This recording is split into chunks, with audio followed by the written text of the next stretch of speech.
بسم اللہ الرحمن الرحیم۔ السلام علیکم ناظرین، آپ دیکھ رہے ہیں کلیم کیسرانی۔ روشن چہرہ، کشادہ پیشانی، طویل قامت، خفیف عارض، اگر کوئی دیکھے تو دیکھتا ہی رہ جائے، ایک بار مل کر بار بار ملنے کو جی چاہے، اور ہر ملاقات پر قلب، جس کا وجود تواضع اور انکساری کی جیتی جاگتی تصویر، اور جس کے جسم کا ایک ایک بال حیا کا آئینہ دار۔ لیکن اگر وہ منکسر المزاج حق بات پر اڑ جائے تو بپھرا ہوا شیر دکھائی دے، اور پھر اس کی تلوار کی تیزی دشمن سے اپنا لوہا منوا کر دم لے۔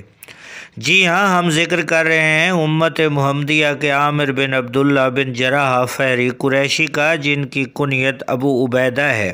حضرت ابو عبیدہ رضی اللہ تعالیٰ عنہ ان خوش نصیبوں میں سے ہیں جنہوں نے دعوت اسلام پر لبیک کہنے میں پہل کی۔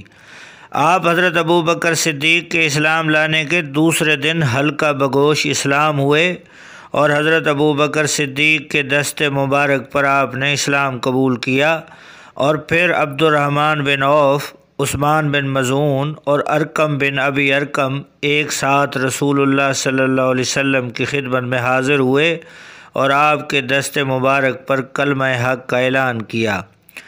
یہ وہی خوش نصیب ابو عبیدہ بن الجراح ہیں جن کے بارے میں جناب رسالت مآب صلی اللہ علیہ وسلم نے فرمایا کہ ہر امت کا ایک امین ہوتا ہے، اور میری امت کے امین ابو عبیدہ بن الجراح ہیں۔ حضرت عمر فاروق رضی اللہ تعالیٰ عنہ نے ایک موقع پر فرمایا تھا کہ میرا دل چاہتا ہے کہ یہ زمین ابو عبیدہ رضی اللہ تعالیٰ عنہ جیسے انسانوں سے بھر جائے۔ حضرت ابو عبیدہ رضی اللہ تعالیٰ عنہ بہت بہادر تھے، لیکن جنگ بدر میں انہیں جس امتحان سے گزرنا پڑا، ہم اور آپ اس امتحان کے متعلق سوچ بھی نہیں سکتے۔ جنگ اپنے شباب پر تھی، اور ابو عبیدہ مشرکین کی صفوں میں بھگدڑ مچا رہے تھے۔ آپ کا کوئی وار خالی نہ جاتا۔ آپ کے پے در پہ حملوں سے کفار مکہ پر خوف اور دہشت طاری ہو گئی تھی، اور آپ موت سے بے نیاز ہو کر یک کے بعد دیگرے کافروں کو صفحہ ہستی سے مٹاتے چلے جا رہے تھے۔ آپ کی تلوار کی زد میں جو بھی آتا موت اس کا مقدر بن جاتی، لیکن مشرکین کی اس بھیڑ میں ایک شخص ایسا بھی تھا کہ اگر وہ ابو عبیدہ کے سامنے آ جاتا تو آپ نہ صرف یہ کہ راستے سے ہٹ جاتے، بلکہ پوری کوشش کرتے کہ اس شخص سے آمنا سامنا نہ ہو۔ لیکن وہ شخص تھا کہ وقفے وقفے سے آڑے آتا اور اللہ کے دشمنوں اور آپ کے درمیان رکاوٹ بن جاتا۔ جب ابو عبیدہ کو اور کوئی راستہ دکھائی نہ دیا تو آپ نے اس کے سر پر تلوار کی ایسی کاری ضرب لگائی کہ وہ شخص دو ٹکڑوں میں کٹ کر آپ کے سامنے گر گیا۔ ناظرین، کیا آپ کو معلوم ہے کہ دو حصوں میں کٹ کر مرنے والا وہ شخص کون تھا؟ کیا ہم نے آپ سے پہلے نہیں کہا تھا کہ حضرت ابو عبیدہ رضی اللہ تعالیٰ عنہ ایک ایسے امتحان سے گزرے ہیں جس کے متعلق ہم سوچ بھی نہیں سکتے؟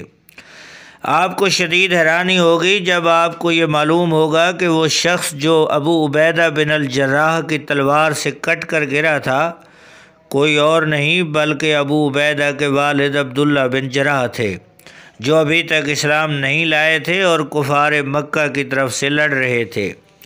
آپ نے دیکھا کہ انہوں نے اللہ اور اس کے رسول صلی اللہ علیہ وآلہ وسلم کی محبت میں کس قدر کامل پن کا مظاہرہ کیا۔ یہ منظر دیکھ کر محبت الہی جوش میں آئی، اور حضرت ابو عبیدہ رضی اللہ تعالیٰ عنہ کی شان میں اللہ تبارک و تعالیٰ نے سورہ مجادلہ کی آیتیں نازل فرمائیں۔ ناظرین، آپ نے اس ویڈیو میں دیکھا کہ رسول اللہ صلی اللہ علیہ وسلم کے صحابہ کرام نے غزوہ بدر میں کس قدر جرأت ایمانی اللہ اور اس کے رسول صلی اللہ علیہ وسلم سے محبت کا اظہار کیا کہ اگر ان کے والد بھی ان کے سامنے آئے تو تلوار چلانے سے گریز نہیں کیا۔ ناظرین، یہ تھی آج کی ویڈیو۔ اس قسم کے اسلامی واقعات پر مبنی ویڈیوز دیکھنے کے لیے آپ سے گزارش ہے کہ اس کو لائک اور شیئر ضرور کیا کریں۔ نئے دوستوں سے ہماری گزارش ہے کہ ہمارے چینل کو سبسکرائب کریں، بیل آئیکن کو پریس کریں۔ بہت شکریہ۔ اللہ حافظ۔